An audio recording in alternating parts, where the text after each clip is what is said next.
대한민국이 산업화 시대를 넘어 새로운 성장의 토대를 마련하기 위한 최소한의 조건인 균형 발전.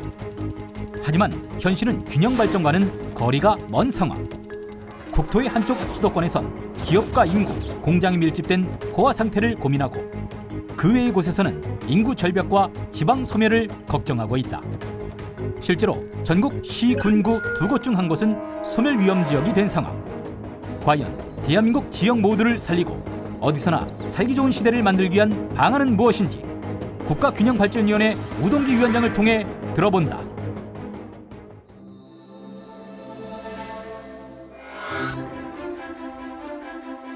여러분 안녕하십니까? 정책 플랫폼 코리아TV 국정초대석 정관용입니다. 대한민국 어디서나 살기 좋은 지방시대. 네, 현 정부의 국정 목표 중 하나입니다.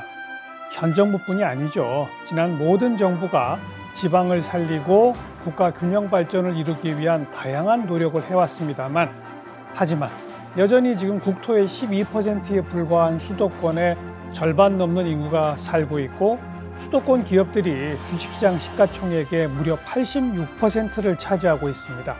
지역 불균형을 넘어 지방 소멸이다, 이런 말이 나오는 이유죠. 자, 이런 상황에 지방시대라는 국정 목표를 이루기 위해서는 과연 무엇이 필요할지 살펴봐야 되겠습니다.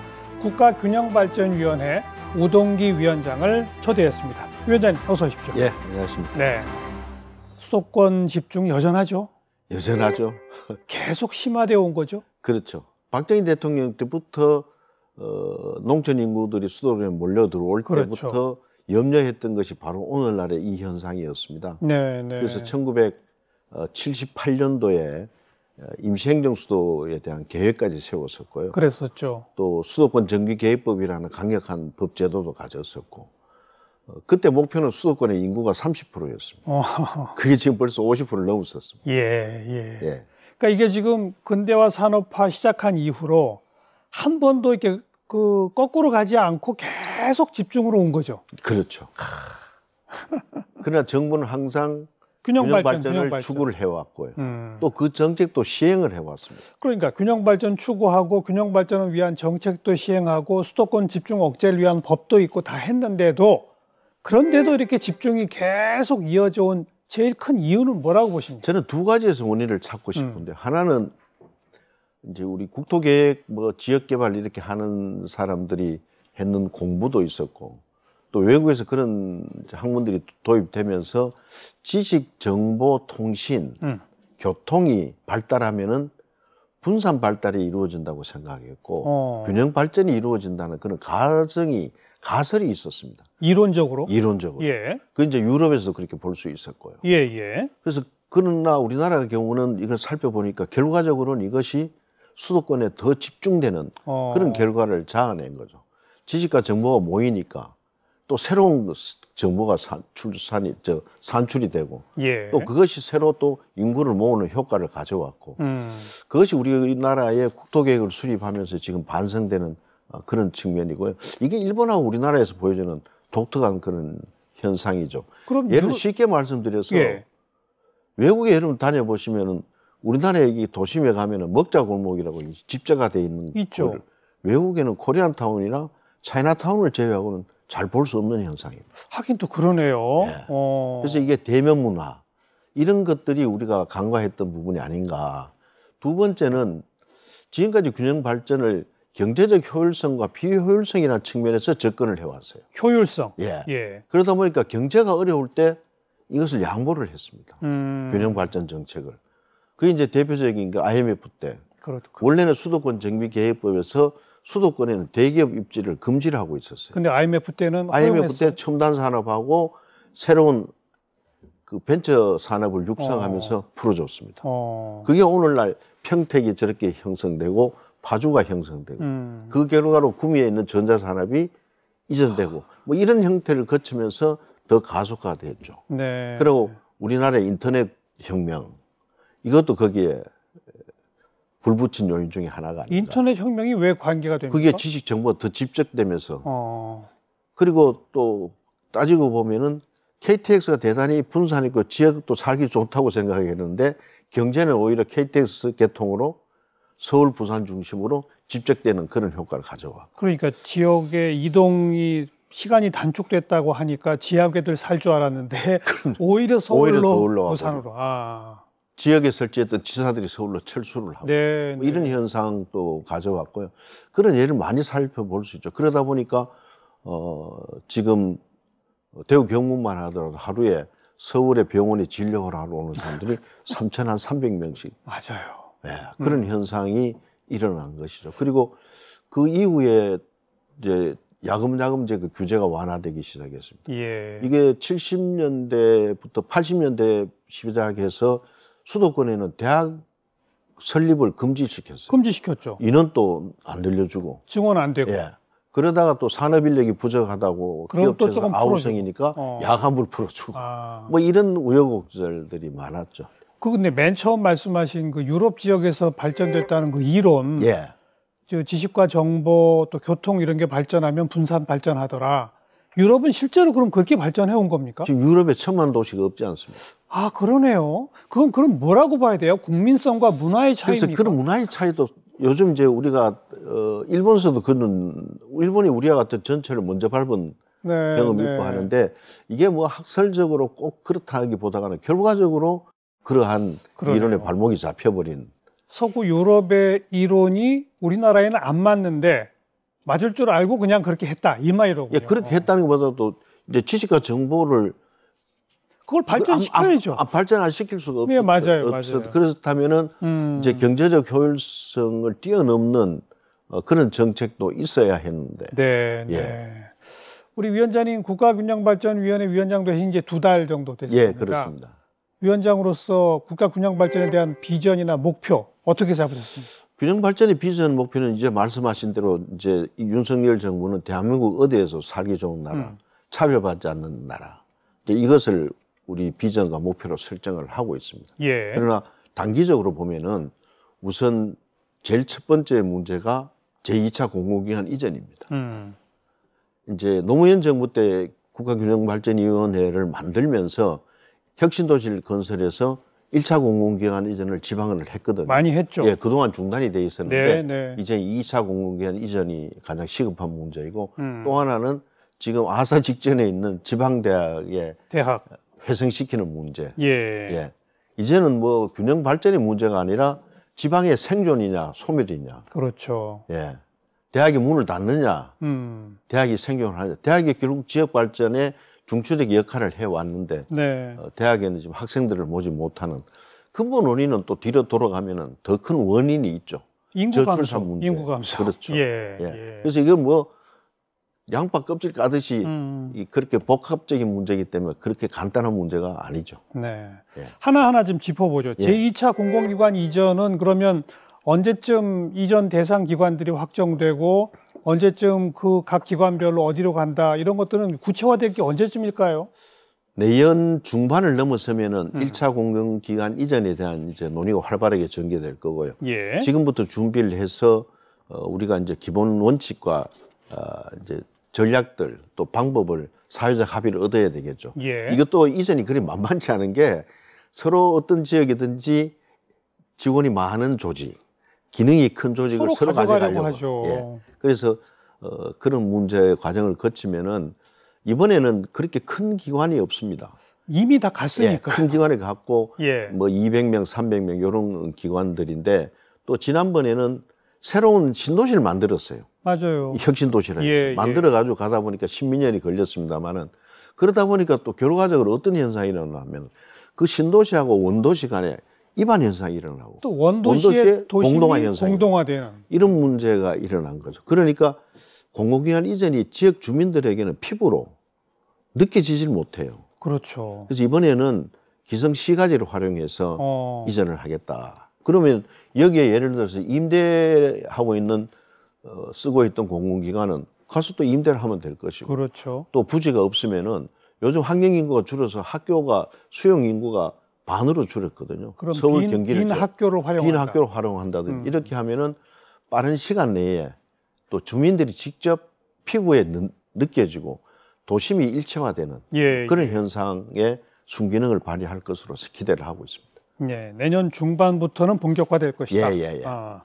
그리고 이제 당장 우리 그 국가균형발전위원회 이제 이게 국회에서 법안이 통과되면 지방시대위원회 될 텐데 당장 세종으로 내려갑니다. 원래 원칙은 대통령 직속기관에서 서울에 남아 있어야 되는데 그래서 정부의 그런 강력한 의지의 표시죠. 먼저 지방시대위원회부터 옮긴다. 도시의 발전과 함께 오래전부터 제기되어 온 지역 소멸 문제. 우리 정부는 어디에 살든 공정한 기회를 누리는 지방시대를 국정과제로 선정하고 이를 위해 최선을 다하고 있습니다. 점차 심각해지는 지역 소멸 위기 문제의 해답으로 균형 발전과 지방자치의 중요성이 강조되고 있다. 지방정부의 경쟁력이 곧 국가 경쟁력이며 국가의 성장을 이끌어가는 원천 동력이라고 저는 믿습니다. 국토의 모든 지역이 활발히 움직일 때 국가의 경쟁력도 높아진다는 것. 중앙정부는 지방정부가 재정적 역량을 더욱 강화하고 국제 무대의 주역으로 자리매김할 수 있도록 적극 뒷받침할 것입니다. 지방정부의 역량을 높이고 수도권과 지방 불균형의 악순환을 극복하기 위해 지금 필요한 방안은 무엇일까? 그리고 이제 그 지역 교육 대학의 문제 말씀하셨는데 위원장 맡으시기 전에 대구 가톨릭대 총장 지내시지 않으셨습니까? 말씀하신 대로 학령 인구가 줄어들고 지방대학들은 정원을 못 채우는 일들이 계속 누적되고 있고 살릴 방법이 있을까요? 살려야죠. 그리 간단한 방법은 아닙니다만 제가 2005년부터 영남대학 총장을 할 때 그때부터 지방대학의 위기를 예견을 했고 그러나 그것이 실제로 정원 미달 사태를 겪으니까 이제 정부도 인식을 하기 시작을 하는데 우선 첫째로는 우리나라 학령 인구에 비해서 대학이 너무 많습니다. 이거 구조조정부터 돼야 되죠. 불가피하죠. 불가피. 그래서 1차적으로 구조조정을 해서 사립대학이든지 국립대학이든지 퇴로를 열어주고 그래서 우리 학령 인구의 적정한 대학 규모를 만든 다음에 그리고 지역과 밀착된 여러 가지 제도를 통해서 지방대학들이 회생할 수 있도록 지역의 일자리 제공부터가 그 일자리 제공에서 제일 앞장설 수 있는 것이 공공기관들이죠. 양질의 일자리. 그래서 2차 공공기관 이전도 그런 맥락에서 미리 이것이 동시에 되어야 되는데 이 지방대학들이 사립대학이 그동안 국립이 하지 못하고 정부가 하지 못하는 지역 교육에 기여한 바도 대단히 크거든요. 현행법으로 하면은 대학이 폐교를 하면은 전부 국가의 귀속이 되도록 돼 있습니다. 그러니까 대학이나 중고등학교 사립학교들이 폐교를 하지 않죠. 또 지역 사회가 어떻게든 계속 유지시키려고 하잖아요. 이제 거기에 이제 대안적으로 초중고등학교라든지 도심에 있는 학교 같은 건 아까 말씀드린 대로 폐교를 하면 공공기관이 대신 입주해주고 또 지역 대학들에 대한 여러 가지 제도를 양질의 일자리를 가지는데 이번에 우리가 그 균형발전위원회법하고 자치분권위원회 설치에 관한 법률이 통합이 되면은 그 두 기관이 합치게 된다면서요? 그게 이제 지방시대위원회가 되는데 그 법 속에 강력한 두 정책이 있습니다. 뭡니까? 하나가 기회발전특구, 또 하나는 교육자유특구가 있습니다. 그래서 기회발전특구는 산업체가 지방에 입주할 때 국세와 지방세를 감면하는 아주 획기적인 제도입니다. 우리나라에서 특구를 많이 도입을 했습니다만 이건 굉장한 정책 효과를 볼 수 있는 그런 제도이고요. 기업이 지방으로 가게 되면 국세, 지방세를 대폭 삭감하는. 뭐 미국이나 이런 데서는 지금 우리 기업들한테 그런 걸 다 해주고 있잖아요. 그럼요. 그래서 또 교육 자유특구라 해서 정말 우리는 교육에 문제가 생기면은 주거지 선택까지 다 결정되어지잖아요. 집값 결정하고요. 집값 결정. 그러면은 이거를 활용해서 지역에 지금 우리나라 교육이 안고 있는 문제를 해소하고 또 이 교육의 문제를 통해서 저출산 문제도 해결이 되고 사교육비도 해결이 돼서 또 청년들이 지방에 정착할 수 있는 이런 교육 제도를 만들어서 그것을 특별법을 해서 육성해 주는 교육 자유특구 제도를 도입을 하는데 이거는 국가가 어디를 정하는 것이 아니라 그 지역 사회가 교육청과 학교와 지방자치단체가 합의해서 그런 과정을 겪으면은 교육 문제를 해결해 주는 거. 그러니까 또 보육 문제도 해결해 주는 거. 어떤 특정 지역에서 우리는 교육자유 특구로 하고 싶습니다. 지정해 주세요. 네. 요청한단 말이잖아요. 그렇죠. 예. 그래서 만약 그게 되면 어떤 혜택을 주는 겁니까? 혜택을 거기에는 뭐 그렇게 필요한 지원도 해줄 것이고 또 법적으로 현행 교육법에서 해결되지 않는 문제, 대학 입시 제도부터 시작해서 그 학교의 돌봄 문제라든지 또 유치원하고 보육원으로 양립되어 있는 문제라든지 또 학령 인구로 보면은 우리가 인구가 자꾸 줄어들지 않습니까? 인구가 줄어드는데 OECD 국가에 비교해서 한 사람의 생애 노동 시간이 우리나라가 3시간, 4시간 짧습니다. 네. 그러면은 인구가 적으면은 생애 노동 시간을 늘려줘야 되는데 정년도 연장하고 예, 전형 연장하면 또 세대 간의 갈등도 일어날 수가 있어요. 그런데 입직 연령이라 해서 대학 졸업하고 첫 직장을 갖는 연령을 땡기자. 일찍 시작하도록. 일찍 시작하도록. 이게 우리 한 3, 4년 늦어요. 네, 네. 이런 제도도 지역에서 도입할 수 있다. 대학도 꼭 4년 만에 졸업을 해야 되느냐. 저는 170학점 수료하고 졸업했습니다.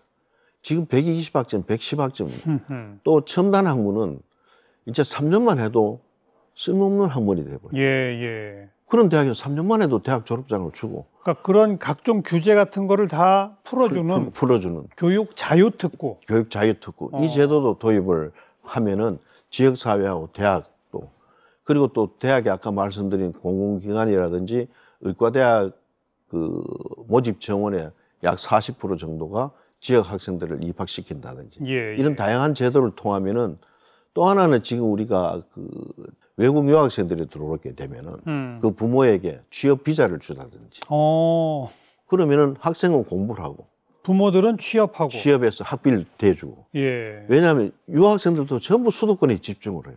그렇죠. 아르바이트 하려고. 그렇죠. 그래서 그렇게 하면은 지방의 노동력도 확보가 되고 뭐 이런 정책까지 생각을 하고 있습니다. 외국 유학생 올 때 부모 취업? 이건 획기적인데요. 네. 어찌 보면. 그리고 또 이런 제도도 있습니다. 지금 혁신도시에 공공기관이 이전되면 30%를 지역 할당제를 하거든요. 네, 인재 채용에. 지역 인재를 채용하라. 예, 지역 인재 채용. 그것도 비율도 높일 수도 있고. 또 하나는 중앙행정기관이 지방에 입지해 있는 지방에 사무소를 두고 있는데 지방노동청, 환경청, 다 있죠. 중소기업청. 예. 이거는 이제 지방자치제를 시작하면서 자치분권적인 측면에서 이 사무소를 도움으로 기관 유임사무를 넘겨라. 이런 주장도 있습니다. 이 논란이 상당히 오래된. 예. 그렇다면 그런 기관의 직원들을 지방직 공무원으로 뽑을 수가 있거든요. 지방노동청의 공무원을 지방직 공무원화. 예. 뭐 그런 방법도. 그래서 다양한 방법을 통하면은 대학과 지역이 함께 회생할 수 있는 그 길은 열릴 거로 생각합니다. 이런 것은 다들 논의를 거쳐서 좀 사회적 합의 과정을 거쳐야 되겠죠. 아이디어는 굉장히 여러 가지가 있군요. 그러니까 우선 그렇습니다. 지금 대학이 너무 많으니 구조조정을 할 수 있도록 도와주는 정책. 예. 폐교하면 국고 환수가 아닌 다른 대안을 준다든지 예. 이런 걸 통해서 좀 줄여놓고. 예전에 그런 특별법도 있었습니다. 그렇죠. 그러나 이게 이제 여야 합의를 못 보는데 그러다 보니까 학생 10명에 교사 직원들이 20명인 학교도 많습니다. 네. 그럼 교육 경비도 좀 줄여야 되거든요. 예. 그 줄이고 그것이 양질의 일자를 준다든지 또 이런 것도 한번 생각해 볼 수 있습니다.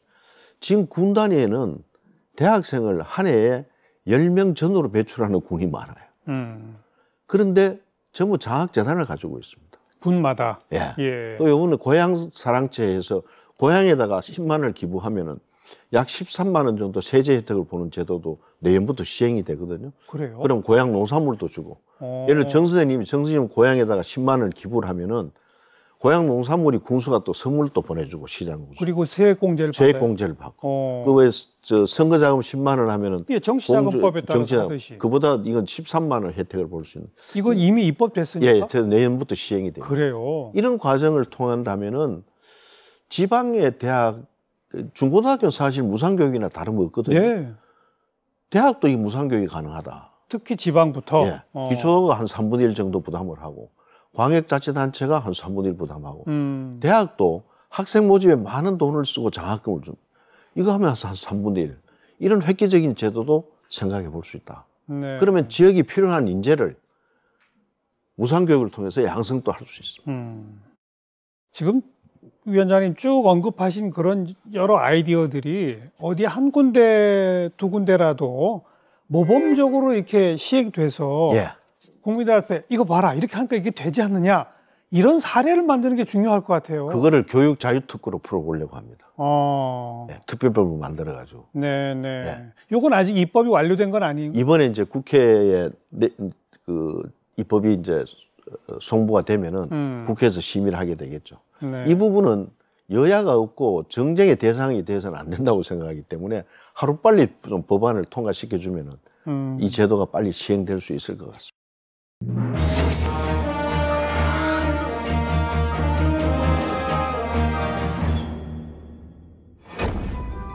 우리 국민들이 누구나 다 공감하고 있는 부분이 어느 지역이든지 차별받지 않고 다 잘 사는, 골고루 다 잘 사는 지역입니다. 이룩하기 어려운 그러한 세상의 모습이지만은 차근차근 우리가 해 나간다면은 서울을 중심으로 한 수도권에 모든 모여있던 기능들이 전국 어디서도 그런 기능들을 가질 수 있고 접근할 수 있고 하는 그런 세상이 될 것으로 생각합니다. 우리 국민 여러분도 함께 좀 힘을 모아주시고 내년 1월 1일부터 시행하는 고향 사는 기부제도에 적극 참여해 주시기를 부탁드립니다. 그렇지 않아도 제가 그걸 좀 한번 여쭤보려고 그랬어요. 기존의 국가균형발전위원회와 자치분권위원회가 합쳐서 지방시대위원회가 된다는 건데 예. 어찌 보면 기존에 이 두 개가 왜 따로 있었어요? 글쎄요. 그래서 따져보면은 이제 자치분권을 통해서 권력적 정의, 권력적 공정을 취하고 중앙 권력과 지방 권력. 네, 네. 또 수평적으로는 균형 발전을 통해서 공간적인 공정, 공간적 정의. 하나는 공간, 하나는 제도와 권력. 제도와 권력. 이게 윤석열 정부가 다른 정부와 다른 접근이 지금까지 정부들은 경제적 효율성, 비효율성의 기준을 주다 보니까 경제가 어려울 때 이 정책이 양보가 돼버리고 밀려버렸습니다. 여러 번 언급하셨죠. 그런데 이번에 이거는 인간 본연의 가치고 헌법에 보장된 기본권적, 이제 차별 금지까지 확대해 볼 수 있으면은 그렇죠. 이 정책이 이 정부가 추구하는 이런 가치지향적 정책이 훨씬 더 강력하고 심도 있는 정책이 나올 수 있는 그런 근거를 가지게 되었죠. 공간과 제도적 측면을 기능을 하나로 합쳐서 예. 그래서 제도가 뒷받침돼야 진짜 실효성이 있게 되지 않겠느냐. 예. 지방시대위원회. 예. 지방 스스로가 권한을 이제 가지게 되고 예. 그들이 주도적으로 균형 발전을 이루는 프로젝트를 시행을 하고. 예. 그런데 이 지방시대위원회의 기구의 위상이 자문기구 아닙니까? 예, 그렇습니다. 그러면 힘이 없지 않나요? 예, 이게 이제 여야, 학계, 언론에서 다들 걱정하고 모든 국민들이 걱정을 하시는데 예. 이 정부도 이 문제를 풀려고 굉장히 애를 많이 썼죠. 이제 대안으로 제기되는 것이 부총리급의 행정위원회인데 예. 행정위원회는 단일 업무고 독립적인 업무가 정치 권력하고 관계없이 지속적으로 추진될 수 있도록 합의제 행정기관입니다. 그런데 균형 발전 업무는 모든 부처가 다 해당이 돼요. 그러니까 이 행정위원회를 가기엔 대단히 부적절합니다. 예를 들어서 국토부의 상당한 기능, 뭐 심하게 말하면 한 반 정도 다 와야 되는 다 와야 되는. 그리고 정부 조직 자체를 새롭게 판을 짜야 되는 그런 문제이기 때문에 행정위원회는 대단히 가기 어려운데 예. 다행스럽게도 이 자문위원회지만은 심의 의결권을 가지고 있는 자문위원회입니다. 일반 자문위원회는 심의 의결권이 없습니다. 예. 그리고 약 한 13조에 해당되는 국토균형개발특별회계에 대한 예산 심의권을 가지고 있고 또 공공기관 이전도 다들 행정기관이 생기면은 그 행정기관의 입지를 어디 할 것인가도 이게 심의를 받아야 되는. 그렇죠. 그래서 이번에 법 개정하면서 좀 더 지방시대위원회의 의결사항을, 심의 의결사항을 각 부처가 더 강한 구속력을 가질 수 있도록 몇 가지 장치를 하려고 합니다. 그렇게 되면은 현재의 자문위원회의 대통령 지속이기 때문에 부총리급이 아니라 대통령이 직접 이 자문위원회를 통해서 균형발전 정책, 지방정책을 강력하게 수행할 수 있는 그런 기초가 되고 각 부처나 예산부처부터 시작해서 각 부처들이 거기에 법적 구성력을 가지면은 위원회, 행정위원회 이상의 실행력을 갖출 수 있다. 그래서 이제 정부조직법 기술상 행정위원회를 할 수가 없어서 자문위원회로 하는 것이죠. 하지만 심의 의결권을 가지고 예. 직접 부처를 통제할 수 있게 통제할 하겠다. 수 있고. 예. 그 구체적 항목까지는 시행령으로 나와야 되겠군요. 법안에도 그게 들어가 있습니다. 근거가 들어갈 예, 것이고. 근거가 들어가고 또 시행령이 더 구체화하고요. 만들어야 되겠죠. 네. 네. 이쯤 되면 좀 실질적 권한은 기대해봐도 되겠네요. 그럼요. 지금까지 해온 균형발전위원회도 자치분권위원회는 그렇지 않았습니다만 이게 심의 의결권을 가지고 있었습니다. 네, 네. 그래서 항상 법적 업무를 추진해야 되는 그런 기능을 가지고 있죠. 자, 그런 거 방금 이 지방시대위원회가 세종시로 간다고 해서 이제 예. 떠오른 생각인데 세종시의 국회 분원 예, 지금 공사 중이죠? 그렇죠. 예. 언제쯤 완공이 되고 그건 제가 정확한 자료를 갖고 있지 않습니다만은 그거는 뭐 또 정해진 연도에 따라서 준공하고 기능을 옮겨가지 않겠습니다. 또 분원이 만들어지면 국회에 어떤 기능이 가게 되는 건지 이게 좀 구체적이지 않아요. 아직은 나오지 않았습니다. 그렇죠. 네. 또 제2 대통령실도 세종에 하지 않습니까? 예. 이건 어떻게 됐습니까? 이번에 이제 23년 예산에 이제 반영이 되면은 이제 설계를 반영. 해서 이제 공사에 착수하게 되겠죠. 그거는 그냥 일종의 분소 개념입니까? 어떻게 되는 겁니까?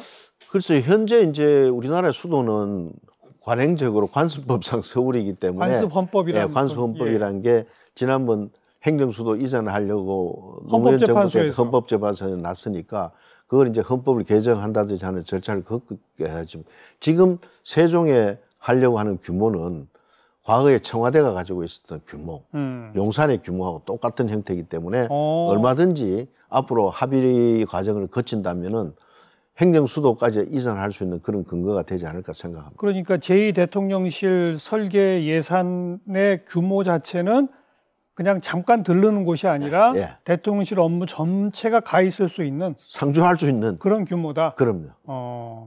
그럼 이건 국민적 논의를 거쳐서 예. 대통령실과 국회 분원도 분원이 아니라 그냥 국회가 통째로 세종시로 가서 명실상부한 행정수도를 만들어내는 이것도 한번 다시 논의해봐야 되지 않겠습니까? 저는 그것이 필요하다고 생각합니다. 그렇죠. 이 행정수도 논의는 물론 지금하고 국토균형 발전이라는 측면하고는 좀 다른 성격이 있었습니다만 박정희 대통령도 그걸 시행을 했거든요. 한번 계획이 있었잖아요. 안보적인 측면도 있었지만 백지 계획을 다 마련하고 그게 예. 지금 세종 옆에 있는 공주 지역을 지정까지 했었지 않습니까? 그렇죠. 예. 그러니까 이제 다시 한번 논의할 때가 됐다. 그렇게 생각합니다. 그런데 진짜 헌법까지 바꿔야 하는 사안이니까 쉽진 않겠네요. 쉽진 않죠. 예. 뭐 위원장님께서 여러 가지 이제 주요 아이디어들 또 실제 지금 법을 만들어서 기회발전특구, 교육기회특구, 뭐 예. 교육자유특구 뭐 이런 여러 가지 아이디어를 주셨는데 그런데 조금 맨 처음에도 언급하셨습니다만 효율성 측면에서 뭐 IMF가 오면 규제 좀 풀어주고 뭐 이런 것 때문에 집중이 심화된 바가 있다라고 언급하셨지 않습니까? 근데 이번에도 반도체 인력이 중요하다, 필요하다. 특히 대통령이 그걸 이제 강조하고 예. 그럼 반도체 인력을 어디서 확보할 것이냐 이런 얘기가 급하게 오가니까 결국은 수도권 대학에서 증원했습니다. 참 아쉬운 부분이. 아니 이거는 위원장님 말씀하신 걱정거리가 이번에도 또 정부 출범한 지 얼마 안 돼서 재현된 거 아닙니까? 그때 우리 한번 생각을 그 결정이 이루어질 때가 정권 2학기였습니다. 그렇죠. 새 정부 들어서 얼마 되지도 않았고 맞아요. 예. 교육부 장관 부재에 있었고 이 업무가 사실은 국가균형발전위원회에서 논의가 돼야 될 부분이죠. 그렇죠. 반도체 인력은 두 가지 형태의 인력이 필요합니다. 예. 대학원 중심으로 한 연구 인력하고 예. 학부 중심의 현장 인력이 필요한데 이제 수도권 정비개혁가 마지막 남아 있는 것이 수도권 대학의 정원을 늘리지 않는 정책이었습니다. 그러면은 지방대학은 이미 대학원의 기능들이 많이 쇠퇴를 했습니다.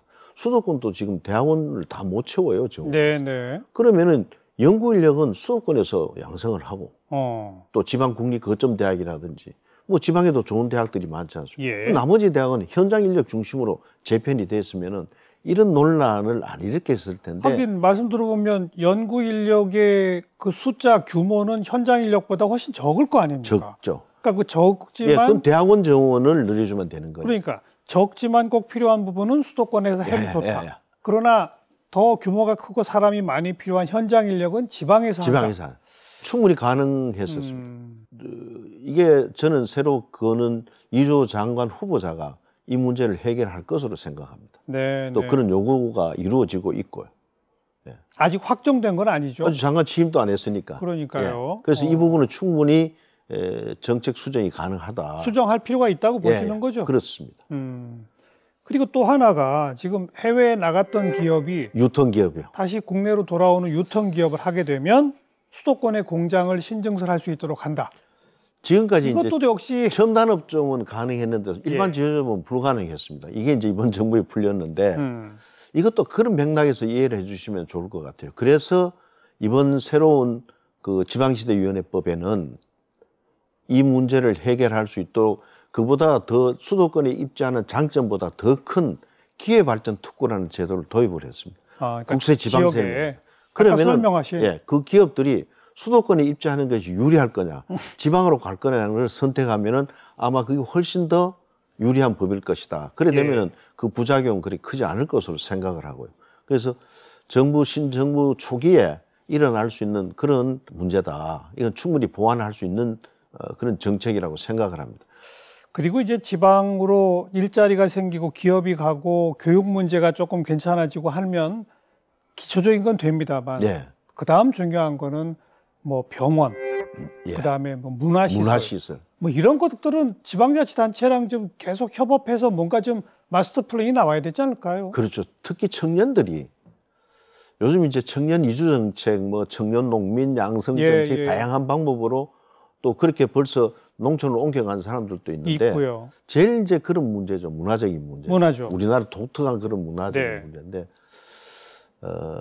이런 조사가 한 번 있습니다. 외국에서 일어난 일들인데 청년들이 농업을 직업으로 하기 싫어하는 이유. 정기적인 월급이 없다. 예. 토요일, 일요일 휴일이 없다. 예. 세 번째는 여름 휴가가 없다. 이것이 청년들이 농민을 지금 부가가치가 대단히 높은 것이 농민입니다, 사실은. 또 그 스마트팜 이렇게 되면 지금 벌써 또... 뭐 그렇게 바뀌어져 가고 있고요. 제 고향 주변에도 벌써 뭐 1시간 거리 자동차로 출퇴근 농업이 생기고 이제 이런 제도적 좀 보완을 해주면은 이거 충분히 가능하거든요. 이제 기계화고. 그래서 이런 것을 하려면은 많은 이제 규제들이 예를 들어서 농업도 그 경작 거리가 있습니다. 이런 규제를 거리요? 예. 농지를 소유하고 농업을 하려면은 그 농지로부터 30분인가 얼마 뭐 거리가 제한이 있어요. 거기에 거주해야 한다. 그죠? 그 맞아요. 그러면은 예를 들어서 요즘 뭐 1시간 출퇴근은 충분하지 않습니까? 그것도 풀어줄 필요가 있다. 이런 다양한 정책들이 풀려지면은 아마 청년들이 주도하는 새로운 시대가 이루어질 거다. 그럴수록 더 강력하게 추진해야죠. 이쪽은. 자, 오는 10일 지방시대 엑스포가 처음으로 열린다고요? 이건 뭡니까? 그 전까지 이제 균형 발전 정책을 국민들에게 좀 홍보도 하고 또 그 추진 성과도 눈으로 확인을 하기 위해서 균형 발전 박람회, 자치분권 박람회라는 제도가 있었습니다. 이걸 이번에 합쳐가지고 부산에서 대대적으로 지역이 새롭게 회생되는 모습도 볼 수가 있고 지역의 독특한 정책도 홍보도 하고 또 서로 비교도 해보고 또 새로운 지역의 활로를 모색하는 세미나도 열리고 그날 특히 기회발전 특구가 미국에서 대단히 성과를 거뒀는데 그 아이디어를 낸 당사자를 이번에 초청을 합니다. 그래서 기회발전 특구에 대한 좀 심도 있는 토론도 이루어지고 그래서 10일, 11일, 12일 부산 백스코에서 개최되게 됩니다. 네. 지금 여기 부스 차지하고 들어설 정책 가운데 제일 좀 눈에 돋보이는 뭐 이런 게 있습니까? 이런 관이 하나 있습니다. 그 인구 소멸 1순위 지역으로 지정된 지역이 경상북도 의성군이에요. 의성. 예. 경상북도 의성에는 이웃사촌 프로그램에서 도시에 있는 청년들이 거기 와서 정착할 수 있도록 다양한 정책을 지금 펼치고 있습니다. 네네. 산후조리원도 만들고 LH가 아파트도 짓고 또 그런 산업 생태 첨단 스마트팜도 도입을 하고 이 청년들이 살아가는 모습들도 거기에서 볼 수가 있습니다. 제가 아까 말씀드린 이런 뭐 기회발전 특구가 됐던 뭐 이런 것들이 어디선가 성공적으로 정착돼서 구현된 모습 이걸 좀 보여주는 게 중요하겠다고 했잖아요. 근데 아직 거기까지는 안 가지만 이미 성공하고 있는 여러 지역들이 진행되고 있는 상태를 볼 수가 있습니다. 이번에 이제 홍보가 되는군요. 예를 들어서 학교가 폐교 직전에 학교가 다시 살아나는 학교도 소개도 되기도 하고. 그런 곳이 많대요. 많이 있습니다. 그래서 특색 있는 프로그램들을 가동하고요. 예, 이런 그래도 모범적으로 배워볼 만한 그런 각종 정책들이 부산에서 총망라돼서 엑스포 형식으로 열립니다. 예, 그렇습니다. 한번 관심을 가져봐야 되겠네요. 예. 자, 이제 마지막으로 카메라 보시고 위원장님, 우리 시청자분들께 한 말씀 40초가량 기회 드릴게요. 우리 국민들이 누구나 다 공감하고 있는 부분이 어느 지역이든지 차별받지 않고 다 잘 사는, 골고루 다 잘 사는 지역입니다. 대단히 참 이룩하기 어려운 그러한 세상의 모습이지만은 차근차근 우리가 해 나간다면은 서울을 중심으로 한 수도권에 모든 모여있던 기능들이 전국 어디서도 그런 기능들을 가질 수 있고 접근할 수 있고 하는 그런 세상이 될 것으로 생각합니다. 이번에 새로 출범하는 윤석열 정부는 그 문제를 공정과 자유, 정의라는 측면에서 접근을 합니다. 우리 국민 여러분도 함께 좀 힘을 모아주시고 또 지역도 사람이 사는 곳이다. 이런 생각들, 또 지역에 뿌리를 두고 있지 않는 도시민들이 없지 않습니까? 고향사랑 기부제도, 여기에 더 적극 참여해 주시면은 마음으로만 생각하던 내 고향에 대한 사랑도 표시할 수 있고 또 그 고향과 끈끈한 유대도 관계도 가질 수 있습니다. 내년 1월 1일부터 시행하는 고향사랑 기부제도에 적극 참여해 주시기를 부탁드립니다. 네. 뭐 우리가 경제 규모나 군사력이나 이런 데서 뭐 선진국 수준 이렇게 말합니다만 원래 지역 구석구석 농촌이 정말 살만한 나라가 되어야 진짜 선진국이라고 하지 않습니까? 예. 위원장님께서 우리나라를 진짜 선진국으로 만드는 데 앞장서 주시길 바라겠습니다. 열심히 노력하겠습니다. 고맙습니다. 예. 네. KTV 국정초대석 오늘은 국가균형발전위원회 우동기 위원장과 이야기 나눴습니다. 다음 시간 또 뵙죠. 안녕히 계십시오.